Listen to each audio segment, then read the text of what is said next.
100% heart. All right, all right, all right, all right. How we doing?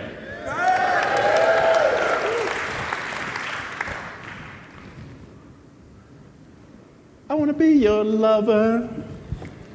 Controversy. My name is Prince. And I am Funky. My name is Prince. The one and only.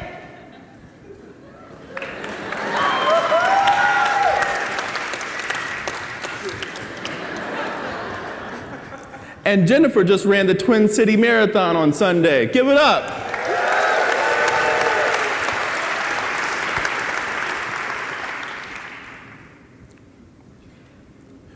What an incredible conference this has been. Isn't it great?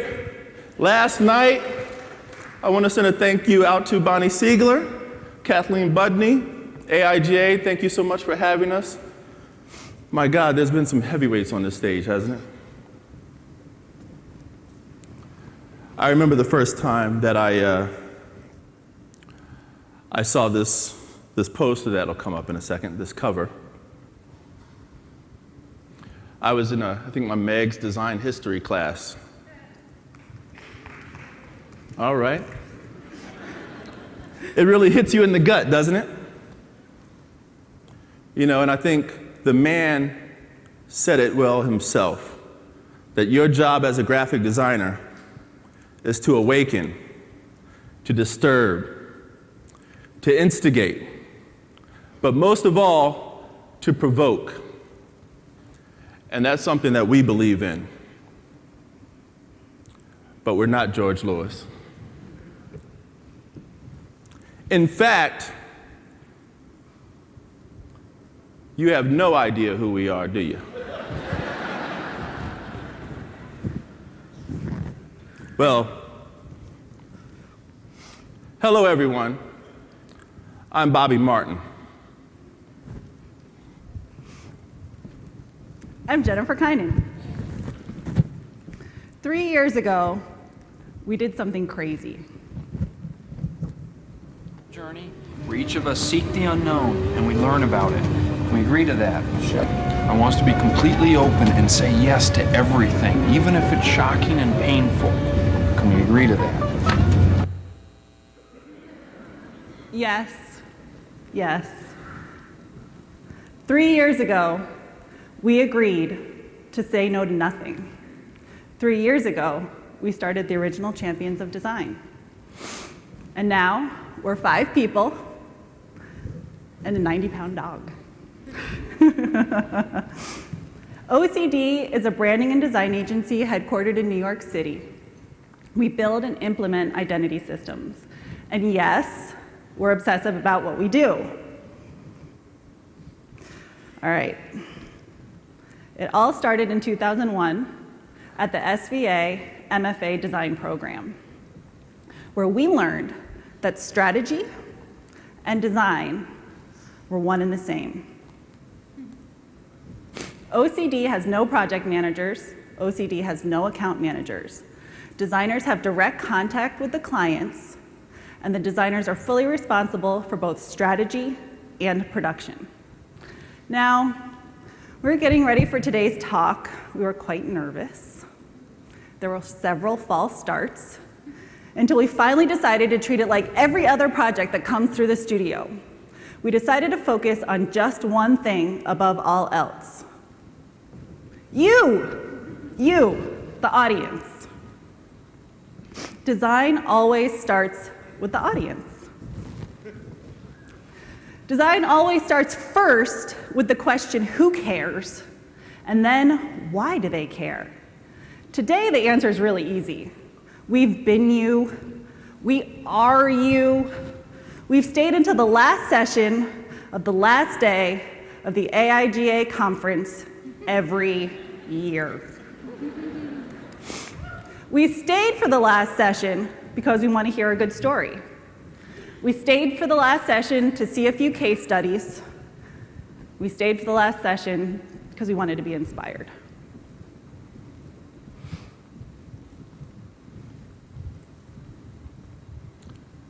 We all want to hear a good story.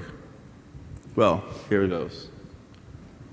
Once upon a time, there was a cowboy on a horse, and he led a train down the west side of Manhattan to the meatpacking district.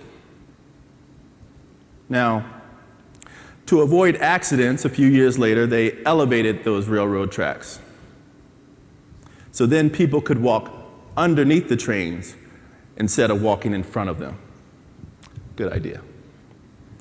But just like a lot of things from the over time, the industry, these different structures, they come to a close, they come to an end. So then in the early 80s, that elevated rail line became overgrown. It closed down, and, isn't that where they threw the bodies? At least on Law and Order. But then somebody decided that, you know what, we can save these tracks. That somebody was Joshua David and Robert Hammond. And they led a charge to save those tracks by forming a company called Friends of the High Line. And just like Kurt Anderson said, history doesn't repeat itself, but it rhymes. So in 2009, the High Line Park was born. The High Line is a design success story.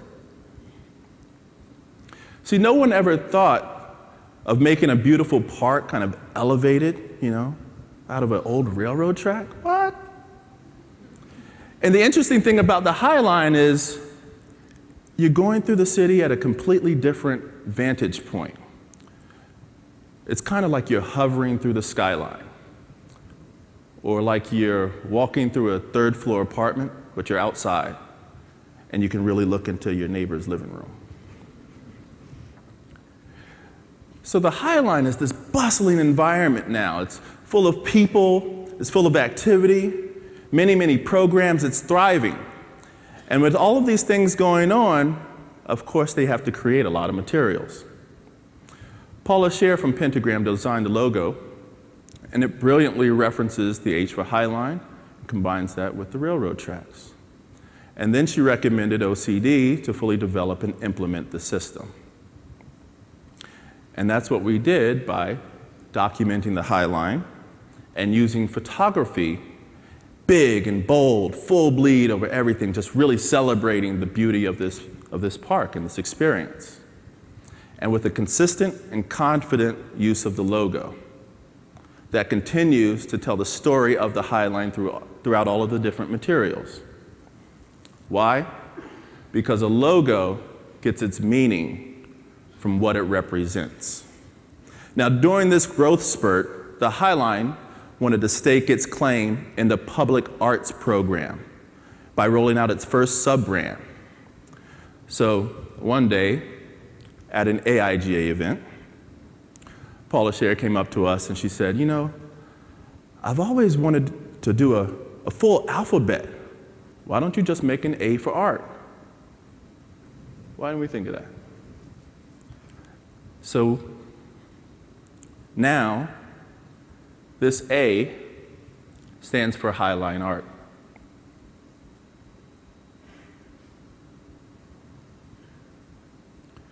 Now, the interesting thing about the High Line is people always ask, well, actually as designers, they'll come up to us and they'll say, how as a designer do you measure success? With the High Line, they can actually do that. They can do that because they can document all of the footsteps. They can document all of the people that come to the High Line itself. They can document it through sales. They can document it through chatter. They can document it through how many other things that are popping up all over the country that are inspired by this initiative. And so it's a real, measurable case study of design success. That is something that's hugely important, especially to your clients. Now let's talk about this success for a little bit. Over this summer, the High Line itself has had 2.5 million visitors. Of that 2.5 million visitors, there were 35 celebrity sightings, 1,300 photos uploaded to Flickr, There were 245 volunteers that put in over 3,000 hours, handed out over 15,000 brochures and booklets. That led to over 36,000 people consuming tacos. 76,000 gelatos were served, most of them probably to Alyssa Walker. Highline art began to grow. 7 sculptures were installed. 2,000 people danced a salsa night. And the Highline planted over 100,000 plants all along this 1-mile park.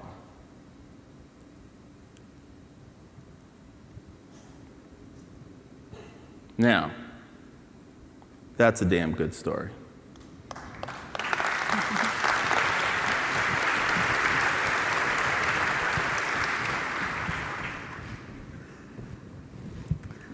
All right. Sometimes a project is really tiny, but its heart is so big that it just takes over the entire office. New Heights Basketball is an AAU team in New York City. Little Ballers is a film that follows 4 of the New Heights players on the road to the national championship. We've been doing a lot of basketball research for all of our clients. We've always fallen in love with the painted championship balls. So what we did was imagine what a championship ball might look like if an 11-year-old boy made one for him and his buddies. Now, it went against every single rule of independent film poster design, which is show your characters, show your hoop, show the skyline, spell every single thing out. But that was exactly the strategy, because that was exactly the message of this film. This film is all about how all-consuming basketball is to boys of our country. The fact is, there are 10 million high school basketball players right now. There are only 2,000 Division I scholarships available. Only 60 players will be drafted into the NBA, and of those, only 30 are going to make the team. And yet these boys, they just know they are LeBron. These boys just know they're little ballers, but they forget that every day their mother is tying their shoes and bringing them to practice. It's amazing. Now, in our commitment to say no to nothing, we haven't been entirely successful. We've turned down a diamond mine in South Africa. We've turned down an e-hookah manufacturer, like e-cigarettes, e-hookah manufacturing. But we mostly still say yes to everything. So when an Italian restaurant in Miami contacted us, we were game. The trick was, how do you take traditional and mix it with modern, and then also successfully sell some delicious, delicious carbs to Floridians? It's not easy. The good news is that it worked. And this Monday, MC Kitchen was named one of the top 25 restaurants in the nation by Esquire magazine. All they really needed was a takeaway bag that could rival the Design District's shopping bags. And of course, the most incredibly talented chef in the world, Dina Marino. She is amazing. If you're in Miami, please go get some truffle fries. All right, this is the one. This is the one. It is completely terrifying, but absolutely exciting to launch a branding agency with the redesign of a Saul Bass logo. Terrifying. But it's exciting to know that you can protect it from going away forever, which it might have. You can also protect it from falling victim to gradients. Our challenge was to bring Saul Bass's 1970s Girl Scout logo into a world with desktop publishing, which had resulted in a lawless system of design by council and troop leader and brownie. Out of control. Our strategy is right here. It was to set just a few rules and hold them incredibly closely. Our aim was to inspire rather than regulate. The teddy bears would still be made, the car wash flyers just had to get done.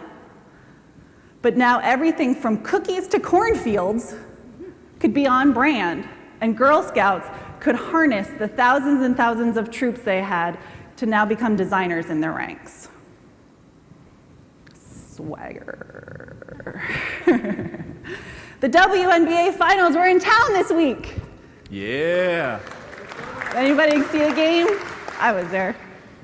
The Minnesota Lynx, your local home team, went undefeated in the entire postseason. They clinched the title 2 nights ago. It was amazing, amazing.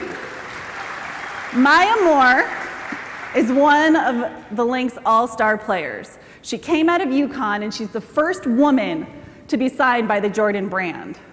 But still, WNBA stars are like design stars. Nobody knows who they are. Nobody knows who WNBA star is.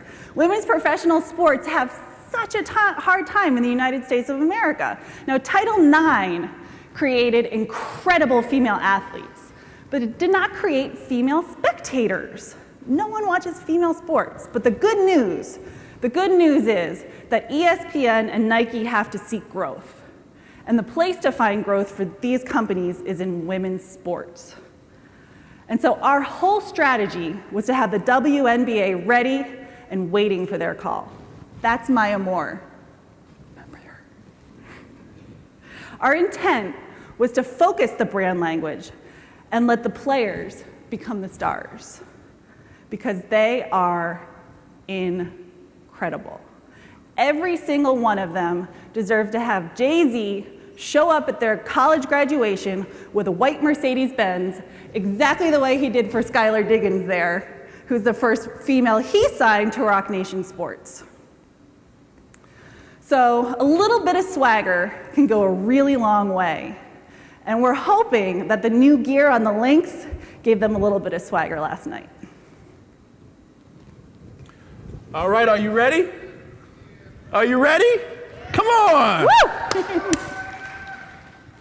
Well, we had the pleasure in the last couple of weeks to participate in an exhibition in New York City where a lot of other design firms, over 75 other design firms participated. It's called Image of the Studio. And they provided us with a creative brief.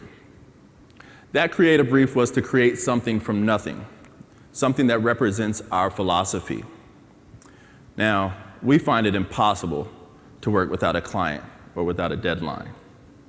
And so this open-ended brief was both exciting, but it was also a problem. So we had to ask ourselves, well, who would be our dream client? Of course, it's America. So we agreed that the presidential address from the 4th of July in 2013, we'd use that as the brief in rebranding our country.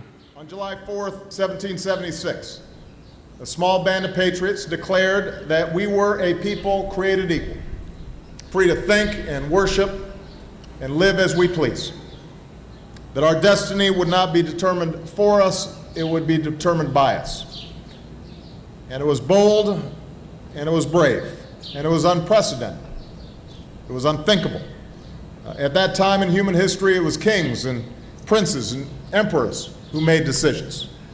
But those patriots knew there was a better way of doing things, that freedom was possible, and that to achieve their freedom, they'd be willing to lay down their lives, their fortunes, their honor. And so they fought a revolution, and few would have bet on their side. But for the first time, many times to come, America proved the doubters wrong.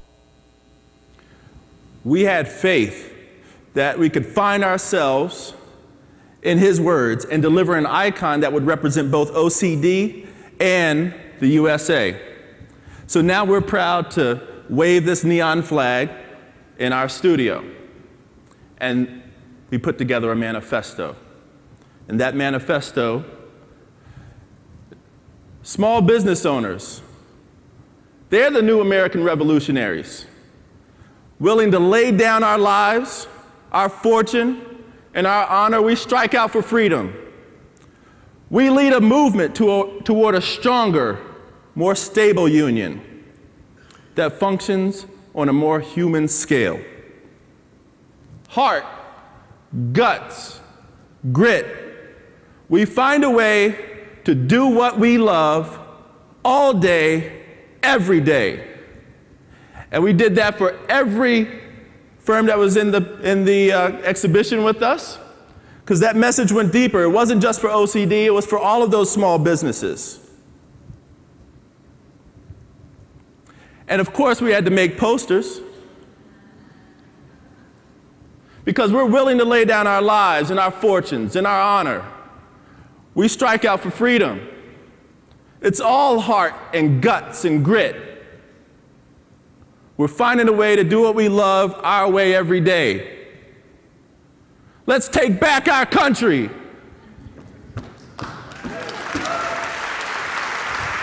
We're the original champions of America. From Christine Aaron to Anthony Sokofsky, you are all champions of design.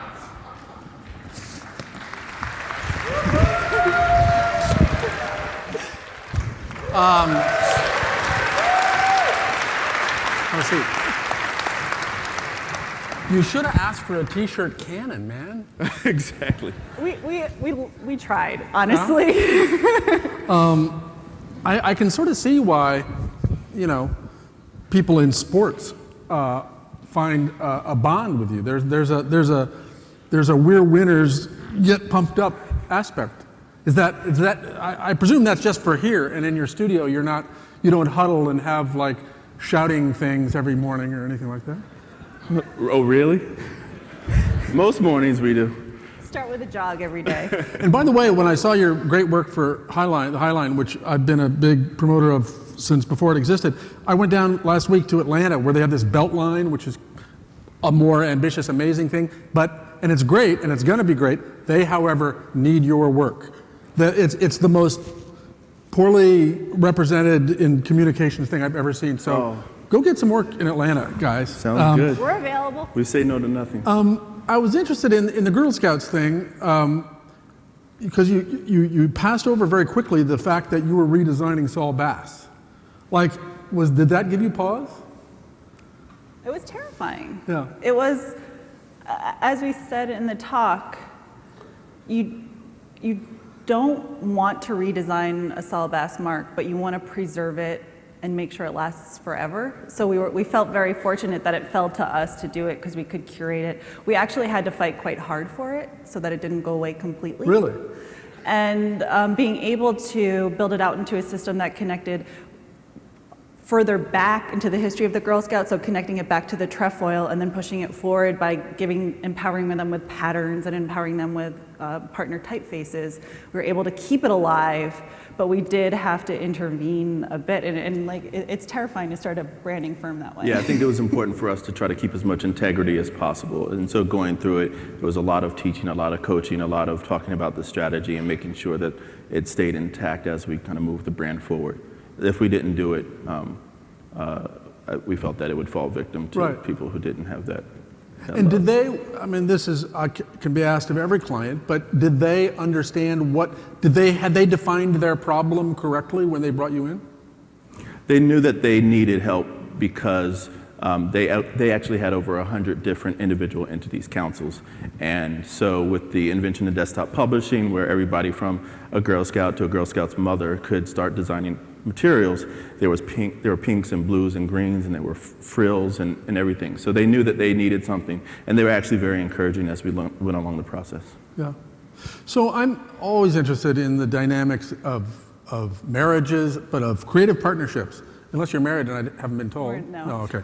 But the dynamics of creative partnerships, of two people running a firm, did you know going in, or do you know now that you have different sets of skills, temperaments, that this would be complementary? Was that in your minds as you started this? Well, Jennifer runs 20 miles before work, and I'm just barely in. So that was one big difference. But I think the thing that we've noticed in evolving and developing this company is that we work together on every project, but there has to be a lead. When there's not a lead, it gets to be challenging because it's like, okay, now what do we do? Are you sure? No, I want to do this. And so when there's one person who is the lead of that project, then it makes it better because then the other person is in a supportive role where they're just helping to make it happen. They're adding ideas. They're being a little bit kind of this critiquer and encourager while the other person is leading the charge. But is that kind of random, or you flip a coin, or do you know, oh, I'm better at this, he's better at that, or you think, oh, I'm better at this, she's better at that? We've been lucky in that it's been very organic, depending on who the project comes into the studio through, who has a particular strength, who's not quite as busy that week, so hasn't been a problem yet. Other than the hypothetical South African diamond mine client you didn't take, do you have a theory now, having done this by yourselves for a while, of what makes a great client and what makes a terrible client, without naming names, unless you want to? We know, you can hear someone's passion in their voice. When someone comes to a project that they really believe in, we're a good partner for that, because we're willing to make fools of ourselves for something we care about. We'll put ourselves all the way out there, we'll take that risk. But as long as that person is passionate and knowledgeable and fully committed, it's ready to go. The very worst client you can have is the one where the project never gets made. The one who wasn't committed enough to see it through to the end. Yes. There's nothing more heartbreaking than investing yourself in the future of a design and just wanting to put something out in the world and having it die on a shelf. That is by far the worst client. Yeah. Well, that is show business. Because of the lack of decision making, maybe. Lack of Decision making. Yeah. Or balls. Yeah. Or balls. And do you have different temperaments? I mean, do you feel like, oh, this client, she'll go over big with them, or this client, oh, he'll go over better with them? The men love her. Yeah. She gets in and she's very charming. I think I think it comes from different relationships we have, or sometimes one might be more knowledgeable about a subject than others at the beginning, but then no matter what, we quickly get up to speed because it's all about understanding the audience and the client. But I don't know, it's not something we really... I think we do have strengths in different phases of the project. I'll start to get project fatigue, and that's when he really grips on and takes control and makes sure every little detail at the end is as perfect as it can be. And in the beginning, I am the aggressive pusher that's like putting things on deadline and defining where the project is and making it get started. So we How have nicely ungender stereotypical that sounds. Oh, really? Yes. Oh, fantastic. Yes. I saw Stereotypes since 2003. Exactly. I saw in that Cooper Union show that you have you're small. You do half and half strategy and making, according to the statistics you gave them, and 60% print. Do you have a vision? Okay, in 5 years we want to be this big, doing this much, or this little print, this much strategy, this versus this much execution? Well, I think for us, strategy and design are inseparable. So we approach it in that way with everything, and I don't want that to change. But I think